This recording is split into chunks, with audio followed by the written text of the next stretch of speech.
दोस्तों, आज का हमारा विषय है विधायिका। विधायिका जहाँ नियम और कानून बनाया जाता है। तो हमारे देश में दो स्तर पर विधायिका है। पहला केंद्रीय स्तर पर है और दूसरा राज्यों के स्तर पर है। तो जो केंद्रीय स्तर पर विधायिका है उसको हम संसद बोलते हैं, इंडियन पार्लियामेंट। जो संसदीय व्यवस्था है वो हम ब्रिटेन से अडॉप्ट किए हैं और हमारे इंडियन कॉन्स्टिट्यूशन में संसद को आर्टिकल 79 में इसका उल्लेख किया गया है। तो जो संसद है इसके तीन अंग हैं। पहला है लोकसभा, दूसरा है राज्यसभा, तीसरा है राष्ट्रपति। तो ध्यान से सुनिएगा कि जो हमारी संसद है इसके तीन अंग हैं। पहला है लोकसभा, दूसरा है राज्यसभा और तीसरा है राष्ट्रपति।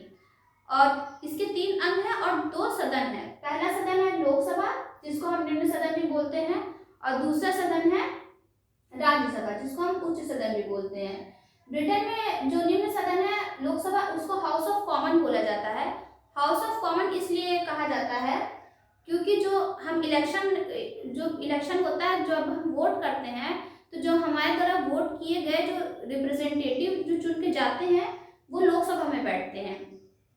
और राज्यसभा जिसको हम उच्च सदन बोला जाता है, हाउस ऑफ लॉर्ड, इसका निर्वाचन जो होता है, जो विधान परिषद विधानसभा का जो चुनाव होता है, तो जब हम मेंबर ऑफ लेजिस्लेटिव असेंबली जब चुनते हैं वो जो है वो राज्यसभा के सदस्यों को चुनते हैं। मतलब हम राज्यसभा के इलेक्शन में हमारा कोई भागीदारी नहीं होती।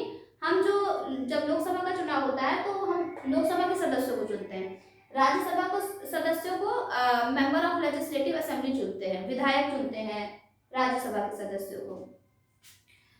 तो जो लोकसभा है वो अस्थायी सदन है। अस्थायी सदन इसको इसलिए बोला जाता है क्योंकि ये हर 5 साल में डिसॉल्व हो जाती है।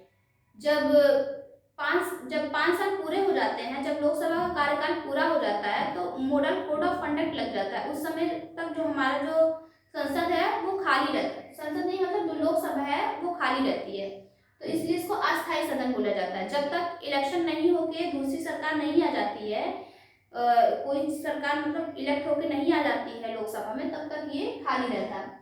और राज्यसभा को स्थायी सदन इसलिए बोला जाता है क्योंकि राज्यसभा का जो कार्यकाल है वो 6 वर्ष का है और 1/3 सदस्यों का निर्वाचन जो है वो हर 2 साल में होता है। और राज्यसभा कभी खाली नहीं होती, इसमें कोई ना कोई सदस्य हमेशा रहते ही हैं। जो लोकसभा की अधिकतम वो जो संख्या है वो 550 से ज़्यादा नहीं हो सकती और राज्यसभा की अधिकतम कैपेसिटी है 250। लोकसभा की अधिकतम कैपेसिटी 550 है, लेकिन निर्वाचन जो है सिर्फ 543 सीटों पर ही होता है। तो आइए एक बार हम देखते हैं कि 550 में से 543 सीटों का निर्वाचन क्यों होता है और बाकी सीटें क्यों खाली रहती हैं। तो लोकसभा में 550 सीटें हैं, 550 सीटें हैं जिसमें से 5 सीटें जो हैं वो पीओके के लिए रिजर्व रखी गई हैं। जो पाकिस्तान ऑक्युपाइड कश्मीर है 5 सीटें उसके लिए रिजर्व रखी गई हैं, तो बचती हैं 545 सीटें। और इन 545 सीटों में से 2 सीटें जो हैं वो एंग्लो इंडियन के लिए रिजर्व की गई हैं, एंग्लो इंडियन के लिए, जिसको राष्ट्रपति निर्वाचित करते हैं। पर जो ये एंग्लो इंडियन के लिए सीटें रिजर्व की गई थी, ये 104 संविधान संशोधन द्वारा इसको हटा दिया गया है। 104 कॉन्स्टिट्यूशन अमेंडमेंट किया गया है और इसको हटा दिया गया है। पर अभी भी हमारे 545 में से 2 सीटें जो है वो एंग्लो इंडियन के लिए रिजर्व की गई हैं, तो अब बचती है 543 सीटें। 543 सीटों पर निर्वाचन होता है।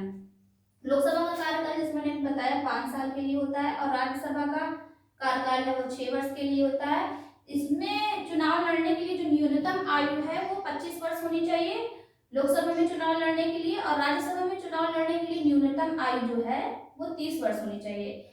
लेकिन लोकसभा और राज्यसभा में से सबसे जो पावरफुल हाउस है वो लोकसभा है। जो लोकसभा के एमपीज हैं वो जनता के प्रति रिस्पॉन्सिबल हैं क्योंकि लोकसभा के सदस्यों को डायरेक्ट जनता चुन के भेजती, पर राज्यसभा के जो सदस्य हैं इनको जो विधायक होते हैं, जो मेंबर ऑफ लेजिस्लेटिव असेंबली के जो सदस्य होते हैं वो इनको राज्यसभा के सदस्यों को चुनते हैं। 1/3 1/3 सदस्यों का निर्वाचन हर 3 वर्ष में होता है। सबसे पावरफुल सदस्य है लोकसभा।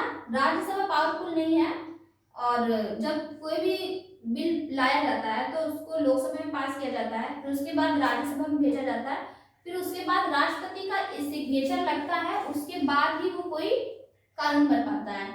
तो इसीलिए राष्ट्रपति को संविधान का एक अभिन्न अंग माना गया है।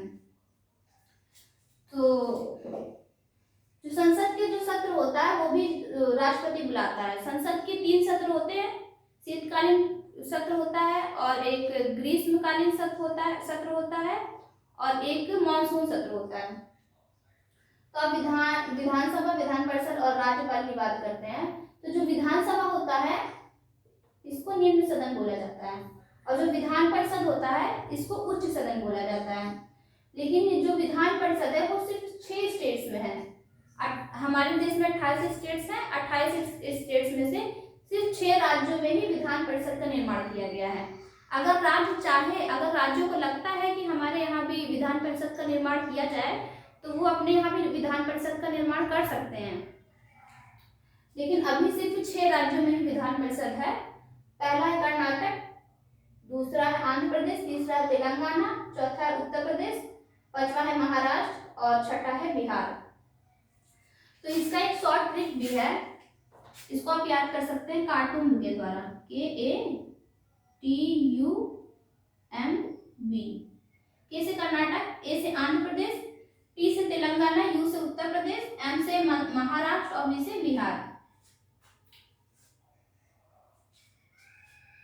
आई होप आपको समझ में आया होगा। अगर आपको अच्छा लगे तो चैनल को लाइक करें, सब्सक्राइब करें और शेयर करें।